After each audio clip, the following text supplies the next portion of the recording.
Aku duduk di atas tikar pandan halus di ruang dalam rumah kayu jati yang megah, dikelilingi rempah-rempah kering yang menggantung di langit-langit, seperti jahe, lada, cengkeh, dan kapulaga yang semuanya menghantar aroma khas, mengingatkan pada masa ketika suamiku Raden Bagaskoro Ranuboyo masih hidup.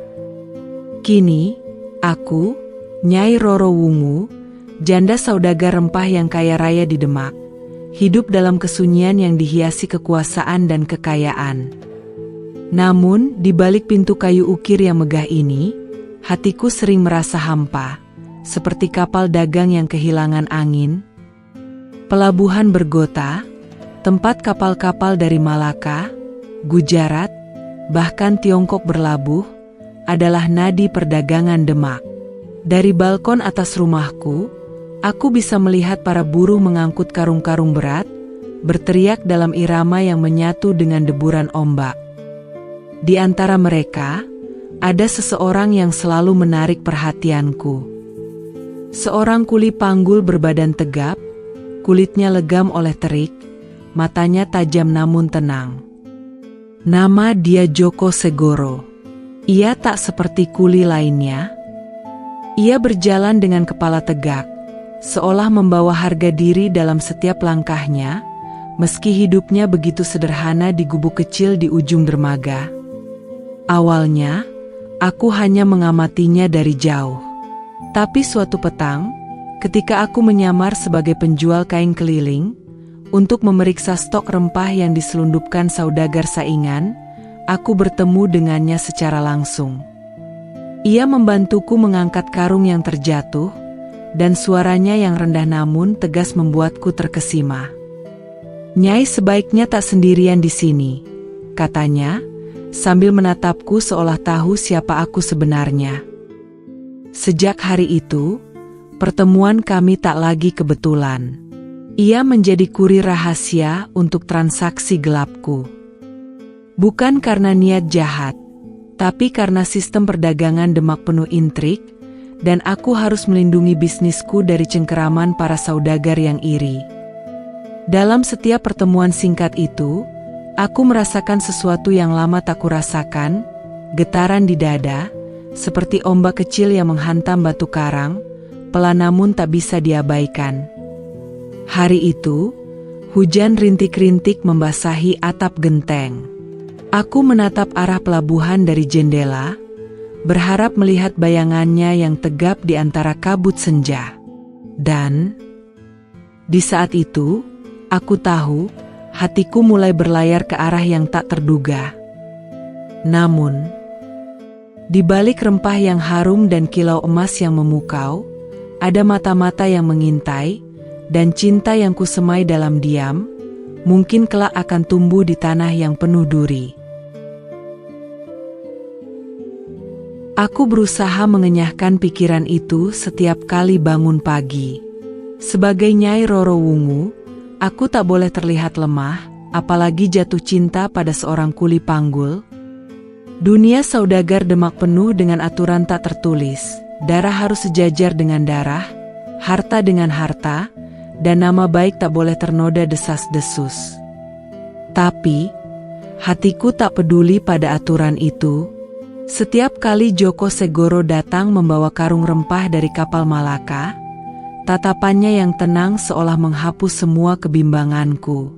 Ia tak pernah meminta lebih, hanya senyum singkat, anggukan hormat, dan kehadiran yang selalu tepat waktu. Suatu malam, saat bulan purnama menyinari pelabuhan Bergota, aku menyuruh dayangku memanggilnya diam-diam. Bukan untuk urusan dagang, tapi karena aku ingin tahu siapa sebenarnya Joko Segoro. Ia datang tanpa suara, berdiri di balik gerbang samping rumahku, jubah kasarnya basah oleh embun laut. "Nyai memanggil saya?" tanyanya pelan. Aku mengangguk, lalu menyodorkan secangkir wedang jahe hangat, suatu kehormatan yang tak pernah kuberikan pada siapapun dari kalangan bawah. Ia menerimanya dengan tangan yang bergetar, bukan karena takut, tapi karena terharu. "Dari mana asalmu, Joko?" tanyaku. Ia menatapku sejenak, lalu berkata, "Dari laut, Nyai. Laut yang tak pernah menolak siapapun, asal ia jujur." Dalam keheningan setelah itu, aku merasa seperti melihat jiwanya. Sederhana, jujur, dan jauh lebih berharga daripada semua emas di gudangku. Sejak malam itu, aku mulai menyimpan surat-surat kecil yang ditulisnya dengan tinta arang di kulit kayu. Bukan puisi cinta, tapi renungan tentang ombak, burung camar, dan harapan akan dunia yang adil. Aku membacanya setiap malam sebelum tidur, seolah doa yang mengantar mimpiku. Namun, bayangan kekhawatiran tak kunjung pergi. Setelah kemarin, aku melihat Raden Arya Wijaya, saudagar kaya yang pernah melamarku, berdiri di dekat gudangku, berbicara dengan salah satu pengawasku. Matanya menyipit ke arah pelabuhan, seolah ia tahu ada sesuatu yang tumbuh di balik rutinitas dagangku. Aku tahu, dia tak akan tinggal diam. Dan malam ini, ketika surat baru dari Joko tiba, berisi peringatan bahwa orang-orang Wijaya sedang mengawasi setiap gerakanku, aku pun sadar. Kami tak lagi hanya saling memandang dari kejauhan. Kami telah masuk ke dalam pusaran yang sama, dan badai segera datang. Aku tak bisa lagi menunggu di balik tembok tinggi rumahku.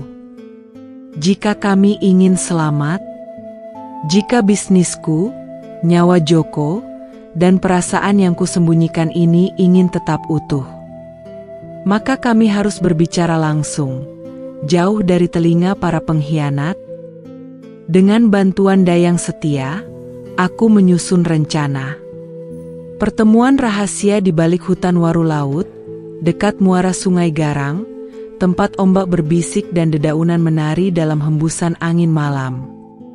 Tempat itu sepi, hanya dihuni suara kodok dan nyanyian jangkrik. Saksi bisu yang takkan mengkhianati. Joko datang lebih awal, duduk di atas batu karang yang ditumbuhi lumut, memandang bulan yang terpantul di air. Saat aku muncul dari balik pepohonan, ia berdiri, ragu sejenak, lalu membungkuk hormat. "Nyai berani sekali datang sendirian," katanya, suaranya bergetar oleh kekhawatiran. Aku tersenyum kecil. "Lebih berani daripada kau yang datang menemui janda yang dijaga ketat." Ia tertawa pelan. Suara yang hangat, seperti kayu bakar yang menyala dalam dingin malam. Kami duduk berhadapan, tapi tak saling menyentuh. Di antara kami, hanya sehelai daun waru yang kugenggam, kuberikan padanya sebagai tanda bahwa aku percaya padanya. Ia menerimanya, lalu menaruhnya di atas telapak tangannya yang kasar, seolah itu permata. "Nyai tahu, aku tak pantas berada di sini," katanya pelan. "Tapi jika Nyai izinkan, aku akan menjaga rahasia ini dengan nyawaku." Ia menatapku tajam. Bukan sebagai kuli pada juragannya, tapi sebagai jiwa pada jiwa yang saling mengenal. Lalu, dalam diam yang panjang, ia mengambil segenggam pasir laut, menaruhnya di tanah, dan menggambarkan peta kecil. Sebuah rute rahasia untuk menghindari pengawasan Wijaya. Jariku tanpa sadar menyentuh ujung garis yang ia buat. Kulit kami nyaris bersentuhan. Udara terasa hangat meski malam begitu dingin.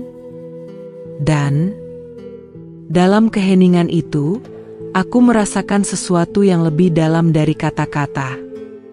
Ikatan yang tumbuh dari kepercayaan, bukan nafsu. Dari rasa hormat, bukan ketergesaan.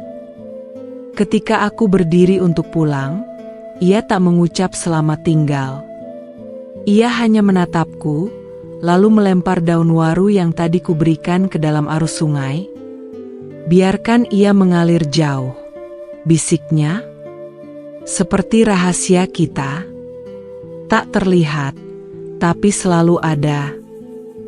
Dan saat aku berjalan pulang, langkahku terasa ringan, seolah pasir di bawah kakiku bukan tanah, tapi awan.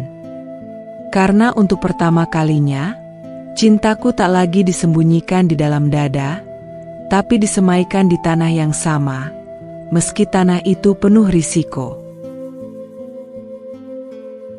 Lalu, dalam diam yang panjang, ia mengambil segenggam pasir laut, menaruhnya di tanah, dan menggambarkan peta kecil.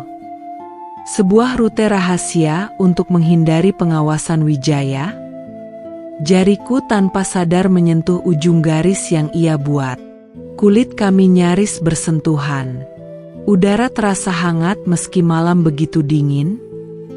Dan dalam keheningan itu, aku merasakan sesuatu yang lebih dalam dari kata-kata. Ikatan yang tumbuh dari kepercayaan, bukan nafsu. Dari rasa hormat, bukan ketergesaan. Ketika aku berdiri untuk pulang, ia tak mengucap selamat tinggal. Ia hanya menatapku, lalu melempar daun waru yang tadi kuberikan ke dalam arus sungai. Biarkan ia mengalir jauh, bisiknya. Seperti rahasia kita, tak terlihat, tapi selalu ada. Dan saat aku berjalan pulang, langkahku terasa ringan, seolah pasir di bawah kakiku bukan tanah, tapi awan. Karena untuk pertama kalinya, cintaku tak lagi disembunyikan di dalam dada, tapi disemaikan di tanah yang sama, meski tanah itu penuh risiko. Ia menatapku seolah ingin mengukir wajahku dalam memorinya. Dan aku untuk pertama kalinya, tak takut dilihat utuh, lemah dan kuat sekaligus. Aku akan menjauh untuk sementara waktu, katanya pelan, agar Nyai aman. Aku mengangguk, menahan air mata yang nyaris bercampur dengan air hujan. Jangan terlalu jauh. Aku masih butuh suaramu, meski hanya dalam mimpi. Dan ketika ia pergi menyusuri hujan, aku berdiri di ambang pintu, memandang punggungnya yang semakin kabur. Tapi tak pernah sejelas bayangannya di hatiku. Hari-hari berlalu seperti daun kering yang tertiup angin. Sunyi, kosong, dan penuh kerinduan. Jaka benar-benar menghilang dari pelabuhan. Tak ada kabar, tak ada jejak. Saudagar lain mengatakan, ia ikut kapal dagang ke Jawa Timur, mungkin ke Gresik atau bahkan ke Lombok. Tapi aku tak percaya. Hatiku tahu, ia masih di sekitar sini, bersembunyi demi melindungiku. Aku pun tak berani mengirim utusan atau surat. Terlalu berisiko. Namun, di tengah kegelisahan itu, sesuatu tiba. Sehelai kain mori kecil, terikat pada batang lada kering yang dikirim dari pedagang tak dikenal di pelabuhan Bergota. Di dalam lipatan kain itu, tertulis dengan tinta coklat. Mungkin dari kulit kayu atau getah pohon. Sebuah pesan singkat. Aku menjaga bintangmu dari kejauhan. Jangan padamkan lampu di jendela timur. Aku tahu maksudnya. Lampu itu adalah tanda bahwa aku baik-baik saja. Dan malam itu, aku menyalakannya. Bukan dengan minyak biasa, tapi dengan minyak cendana pilihan, agar cahayanya harum dan hangat, seperti pelukannya yang tak pernah kukecap. Beberapa malam kemudian, saat bulan sabit menggantung rendah, aku duduk di beranda timur, menatap ke arah laut. Tiba-tiba, dari kejauhan, sebuah perahu nelayan kecil berlayar pelan, lalu berhenti di tengah muara. Seorang lelaki berdiri di buritannya, menyalakan obor kecil. Hanya sekilas, lalu memadamkannya. Tapi itu cukup. Itu adalah jawabannya. Aku juga baik-baik saja. Kami tak pernah bertemu, tak pernah menyentuh, bahkan tak pernah berbicara langsung. Tapi, dalam pertukaran cahaya dan kain, dalam diam yang penuh makna, cinta kami tumbuh seperti akar bakau. Tersembunyi di lumpur, tapi kokoh menahan badai. Suatu sore, aku menyuruh dayangku menaruh sekeranjang jahe muda di tepi dermaga, bukan untuk dijual, tapi sebagai tanda. Jahe itu pilihan terbaikku, beraroma tajam namun menyegarkan. Malam harinya, keranjang kembali kosong, tapi di dasarnya tertinggal seuntai benang dari jalan nelayan, diikat menjadi simpul yang rumit. Aku tahu. Itu caranya berkata, aku mengikat hatiku padamu, walau tangan tak mampu. Raden Wijaya semakin gencar. Ia bahkan menuduhku menyelundupkan rempah keluar Demak tanpa izin kerajaan. Ancaman yang bisa membuatku kehilangan segalanya. Tapi, anehnya, justru di tengah ancaman itulah aku merasa paling aman. Karena aku tahu, di suatu tempat di balik ombak, seseorang terus menjagaku. Dan ketika aku memegang simpul benang itu di bawah cahaya bulan, aku berbisik pelan, jika kau adalah laut, maka aku rela jadi pasir yang setia, terhempas, tapi tak pernah pergi. Perkataanku ternyata didengar, bukan oleh manusia, tapi oleh takdir. Karena tak lama setelah itu, badai politik yang kuduga akan datang akhirnya menerjang. Raden Arya Wijaya, dengan dukungan 3 saudagar besar Demak, mengajukan dakwaan ke Dewan Pemangku Kerajaan. Aku dituduh bersekongkol dengan orang luar untuk mengalihkan rempah ke pelabuhan Saingan di utara. Bukti palsu, karung berstempel asing, surat yang dipalsukan, bahkan saksi bayaran mulai muncul. Aku dipanggil untuk menghadap Pati Demak dalam waktu 3 hari. Jika terbukti bersalah, bukan hanya hartaku yang disita, tetapi nama keluargaku akan dikucilkan selamanya. Di tengah kecemasan itu, sebuah perahu kecil muncul di tengah malam, mengantarkan sekeranjang ikan laut. Biasa, tak mencurigakan, tapi di dasar keranjang, tersembunyi sebuah gulungan daun lontar tipis. Di atasnya, Joko menulis, datanglah ke bekas gudang garam, saat lonceng subuh berbunyi, bawa hanya hatimu. Tidak lebih. Aku datang, menyusup seperti bayangan. Di gudang yang runtuh separuh itu, ia menunggu di bawah cahaya fajar yang mulai merona. Ia tak berbicara banyak, hanya menyerahkan sebuah kain putih bersih, bersulam benang emas tipis berbentuk ombak dan bintang. Ini milik ibuku, katanya pelan. Dulu ia memberikannya pada ayahku sebelum mereka menikah, di luar restu keluarga. Aku mengerti, ini bukan sekadar kain, ini janji dalam diam. Kami duduk berhadapan di atas pasir garam yang dingin. Ia mengambil segenggam garam, menaburkannya perlahan ke udara. Lihatlah pasir garam itu, bisiknya dengan tersenyum. Butirannya terpisah, tapi bila jatuh ke laut, mereka jadi satu.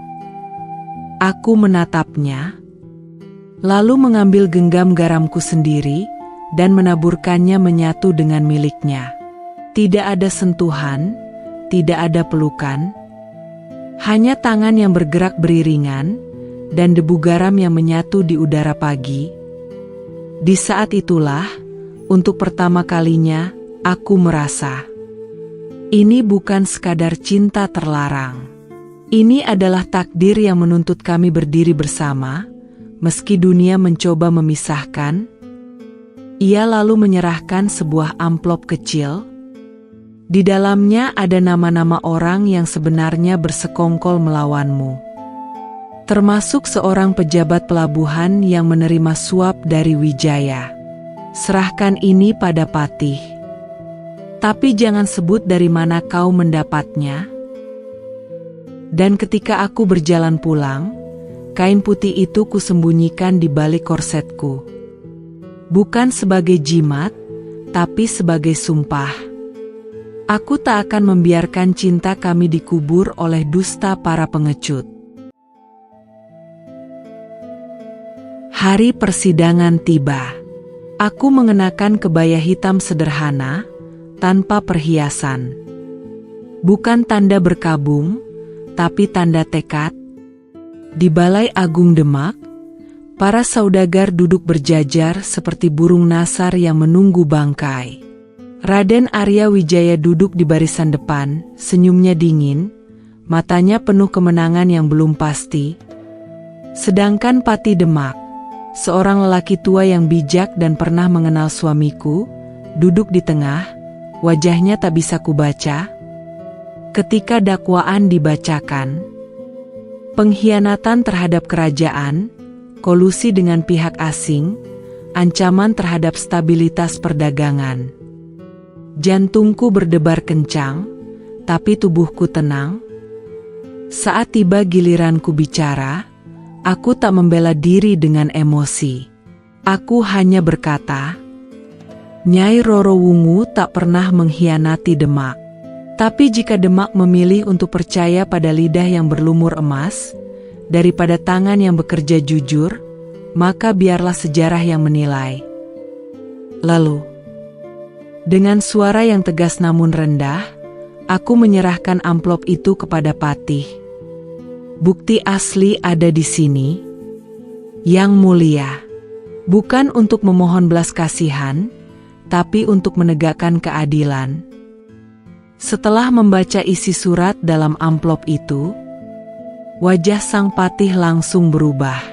Ia menatap Wijaya, lalu berkata, "Kau dituduh melakukan hal yang sama terhadap Roro Wungu.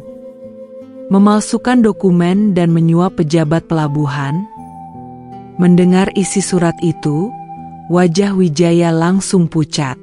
Sidang berubah arah. Seperti kapal yang terkena angin utara. Di tengah kekacauan itu, aku tak bisa menahan diri untuk menoleh ke arah jendela besar balai. Di luar, di balik pohon asam yang rindang, sesosok lelaki berdiri. Tak terlihat oleh siapapun, kecuali aku. Matanya menatapku penuh kebanggaan. Bukan karena aku menang, tapi karena aku tetap berdiri tegak. Ia mengangkat tangan, bukan melambai, tapi mengepalkannya pelan. Tanda bahwa ia percaya padaku. Aku menunduk sebentar, lalu mengangkat dagu. Di balik kain putih yang masih kusembunyikan di dada, aku merasakan sebuah kehangatan. Bukan dari tubuh, tapi dari jiwa yang tahu ia tak sendiri. Keputusan akhir belum diambil hari itu, tapi aku tahu dinding yang memisahkan kami mulai retak. Bukan karena kekuasaanku, tapi karena keberanian kami berdua. Berani mencintai dalam diam, berani melawan dalam kejujuran. Dan saat aku melangkah keluar dari balai, angin laut membawa aroma garam dan jahe. Seolah alam sendiri merayakan kemenangan kecil cinta yang tak mau menyerah. 2 minggu berlalu sejak persidangan. Raden Arya Wijaya ditangguhkan dari jabatannya, dan para saudagar yang dulu memusuhiku mulai menjauh. Bukan karena hormat, tapi karena takut. Sementara itu, keputusan resmi Pati Demak akhirnya turun. Aku dibebaskan dari segala dakwaan, dan hak dagangku dipulihkan sepenuhnya.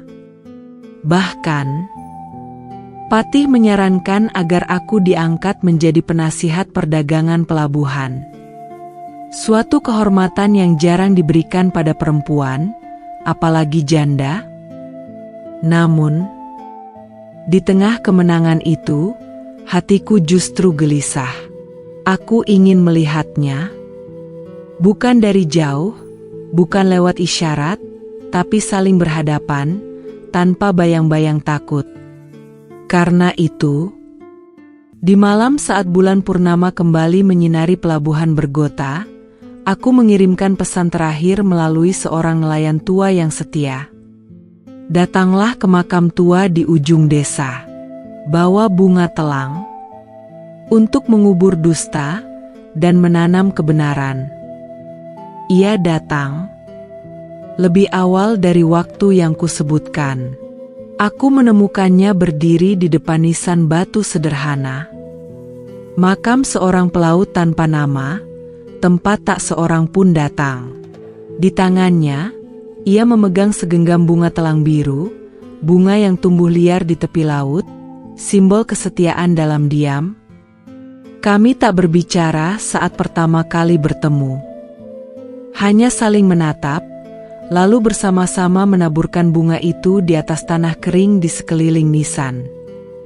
Setelah itu, ia mengambil segenggam tanah, dan aku menaruh tanganku di atas tanah tersebut. Jari-jari kami tak menyentuh, tapi bayangan tangan kami menyatu di bawah cahaya bulan. Dulu, aku pikir cinta harus disembunyikan agar selamat, katanya pelan. Tapi kini aku tahu, cinta yang benar tak takut pada mata dunia. Ia hanya butuh tanah yang layak untuk tumbuh. Aku menatapnya, lalu berkata, tanah itu kini kita miliki. Bukan karena harta atau nama, tapi karena keberanian kita berdua. Di saat itulah, untuk pertama kalinya sejak pertemuan kami, ia menyentuh ujung jari tanganku. Sekilas, ringan, seperti daun jatuh di air. Tapi sentuhan itu cukup untuk mengalirkan seluruh ketegangan, kerinduan, dan harapan yang tertahan selama ini. Tak ada nafsu, hanya kelembutan yang lahir dari pengorbanan dan pengertian. Kami berjanji, tak akan lagi bersembunyi. Jika Demak menolak kami akan pergi, membangun kehidupan baru di pelabuhan kecil yang tak mengenal prasangka. Dan ketika kami berjalan beriringan meninggalkan makam itu, tanpa berpegangan, tapi dengan langkah yang seirama, aku tahu kisah kami baru saja dimulai, bukan di balik bayangan, tapi di bawah cahaya yang layak kami dapatkan. Kabar tentang keberanian kami menyebar lebih cepat daripada angin musim barat. Beberapa mengecam, katanya, seorang nyai kaya tak pantas menjalin ikatan dengan kuli pelabuhan. Sementara yang lain diam, lalu berbisik, bukankah Nabi sendiri menikahi janda yang berdagang? Bukankah cinta sejati tak mengenal kasta? Bahkan, seorang ulama di Masjid Agung Demak menulis syair Asmorodono tentang dua jiwa yang bertemu di antara garam dan rempah. Dan syair itu mulai beredar dari mulut ke mulut, dari pasar ke pesantren. Aku tak menyangka, langkah kami akan menarik perhatian hingga ke istana. Suatu pagi, utusan keraton Demak datang, bukan dengan ancaman, tapi dengan undangan pribadi dari Sultan Trenggono sendiri. Yang mulia ingin bertemu Nyai Roro Wungu dan orang yang disebut dalam syair Asmorodono itu, kata sang utusan dengan nada hormat yang tulus. Kami datang bersama, berjalan melewati alun-alun yang penuh sesak. Kepala tegak, tanpa rasa malu. Di pendopo kesultanan, terlihat Sultan Trenggono. Berjubah sederhana, jenggotnya putih oleh usia, namun matanya tajam seperti pedang. Menatap kami lama. Lalu beliau berkata, "Kalian berdua telah menguji batas-batas adat, tapi juga membuktikan bahwa kejujuran dan keberanian lebih berharga daripada darah biru." Saat angin sore menyibat tirai kain dan burung tekukur bersuara dari pepohonan, Sultan Trenggono bangkit dari tahtanya, mengambil segenggam pasir dari vas di samping singgasananya, lalu menaburkannya ke tanah di antara kami. "Pasir ini dari pelabuhan Bergota," katanya, "tempat kalian pertama kali saling melihat. Hari ini, aku merestui kalian menanam benih baru di atasnya." Aku menatap Joko Segoro. Matanya berkaca-kaca, tapi ia tersenyum. Senyum yang dulu kudambakan di tengah malam-malam sunyi. Kami berlutut bersama, bukan karena takut, tapi karena syukur. Sultan tak hanya merestui, ia menawari Joko jabatan sebagai pengawas pelabuhan. Bukan karena aku, tapi karena hasil penyelidikannya menunjukkan bahwa Joko pernah menyelamatkan kapal dagang kerajaan dari bajak laut bertahun lalu, tanpa pernah meminta imbalan. Ia bukan sekadar kuli, ia seorang pahlawan yang diam-diam menjaga kedaulatan Demak. Kami kembali ke pelabuhan bukan sebagai rahasia, tapi sebagai pasangan yang diakui oleh rakyat, oleh hukum, dan oleh sejarah yang mulai menulis ulang takdir kami. Dan malam itu, untuk pertama kalinya, aku menyalakan 2 lampu di jendela timur. Satu untukku, satu untuknya, karena cinta kami tak lagi butuh bersembunyi dalam gelap. Musim hujan berlalu, berganti dengan kemarau yang hangat dan cerah. Pelabuhan Bergota kini tak hanya menjadi pusat perdagangan, tapi juga tempat kisah kami diceritakan. Bukan sebagai skandal, melainkan sebagai tanda bahwa Demak adalah tanah yang adil, tempat hati bisa menang melawan prasangka. Aku tetap Nyai Roro Wungu, saudagar rempah yang disegani, tapi kini namaku selalu disebut berdampingan dengan nama Joko Segoro, pengawas pelabuhan yang jujur dan juga suamiku.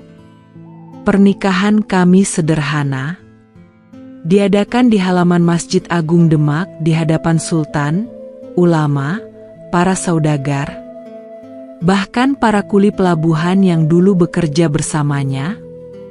Aku mengenakan kebaya putih dengan sulaman ombak emas di lengan.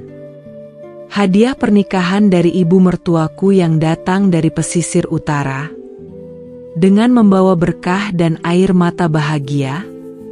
Sementara Joko suamiku mengenakan jubah hijau tua, simbol kehormatan baru yang diberikan kerajaan, tapi matanya tetap sama. Tenang, jujur, dan penuh cinta. Saat sang penghulu membacakan surat An-Nisa ayat 23, dan angin laut menyapu pelataran masjid, ia menggenggam tanganku, bukan erat, tapi cukup untuk kurasakan hangatnya mengalir hingga ke relung hati yang dulu kering. Di saat itu, aku tahu, semua penderitaan, ketakutan, dan malam-malam tanpa tidur telah berbuah bukan hanya kebahagiaan, tapi makna. Cinta kami bukan pelarian dari dunia. Ia adalah jawaban atas ketidakadilan yang pernah mengikat kami. Kini, setiap pagi, aku bangun bukan sendirian di rumah megah, tapi di gubuk sederhana yang kami bangun bersama di tepi laut, dekat tempat kami pertama kali bertemu. Di sana, ia menyeduh kopi tubruk, aku menyiapkan wedang jahe, dan kami menatap kapal-kapal yang berlayar menjemput fajar. Kadang, para nelayan muda datang bertanya, "Bagaimana kalian bisa bersatu, Nyai, padahal dunia memisahkan kalian?" Aku selalu menjawab dengan senyum, "Karena kami tak pernah meminta izin pada dunia untuk saling mencintai. Kami hanya meminta izin pada Yang Maha Penentu dan hati, yang tak pernah berdusta pada pemiliknya." Bisnisku berkembang, bukan karena kekayaan, tapi karena kepercayaan. Dan di setiap karung rempah yang dikirim ke Malaka atau Gujarat, selalu kuselipkan sehelai daun waru kering. Tanda bahwa cinta yang tumbuh di lumpur pun bisa mengharumkan dunia. Dan ketika malam tiba, 2 lampu di jendela timur tetap menyala. Bukan sebagai tanda rahasia lagi, tapi sebagai mercusuar bagi siapapun yang berani mencintai dengan jujur. Di tengah dunia yang penuh duri,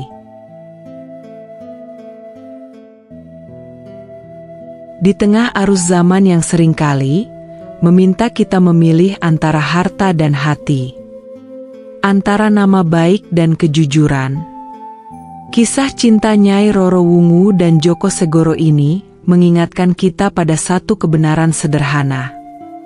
Cinta sejati tak lahir dari kemewahan, tapi dari keberanian. Berani jujur, berani menunggu, berani melawan ketidakadilan, dan yang paling penting, berani tetap lembut di tengah dunia yang keras. Mereka tak saling menjanjikan istana, tapi saling menjamin satu hal. Aku akan tetap berdiri di sisimu, bahkan jika seluruh dunia berpaling. Dan dari janji sederhana itulah lahir sebuah cinta yang tak hanya menyatukan 2 jiwa, tapi juga mengubah cara sebuah kerajaan memandang keadilan, martabat, dan harga diri manusia. Cinta mereka bukan dongeng yang mengabaikan realita. Ia lahir justru di dalam realita, di antara karung rempah, debu pelabuhan, mata-mata yang mengintai, dan desas-desus yang menusuk. Namun, justru di sanalah cinta itu tumbuh paling murni. Karena ia dipilih, bukan diberikan, ia dirawat, bukan hanya dirayakan. Sahabat yang budiman, jika kisah ini menyentuh hatimu, izinkan ia menyentuh lebih banyak hati. Tekan like sebagai bentuk dukungan. Karena setiap like adalah doa kecil agar kisah-kisah cinta yang bermakna terus lahir. Berilah subscribe ke channel Cermin Realita ini, agar kamu tak ketinggalan cerita berikutnya. Kisah yang tak hanya mengharukan, tapi juga mengajak kita merenung, tumbuh, dan mencintai dengan lebih tulus. Tinggalkan komentarmu di bawah. Apa makna cinta sejati menurutmu? Siapa Joko Segoromu dalam kehidupan nyata? Atau pernahkah kamu memilih hati, meski dunia menentang? Bagikan cerita ini kepada keluarga, teman, sahabat, bahkan rekan kerjamu. Karena di zaman yang penuh kebisingan ini, kita semua butuh pengingat bahwa cinta yang suci, jujur, dan setia masih ada, masih mungkin, dan masih layak diperjuangkan. Sebab, pada akhirnya, bukan seberapa megah rumah yang kita tempati, tapi seberapa hangat cahaya yang kita nyalakan untuk saling menuntun di malam yang gelap. Dan semoga di suatu tempat, 2 lampu kecil terus menyala, sebagai mercusuar cinta menuju rumahnya yang sejati.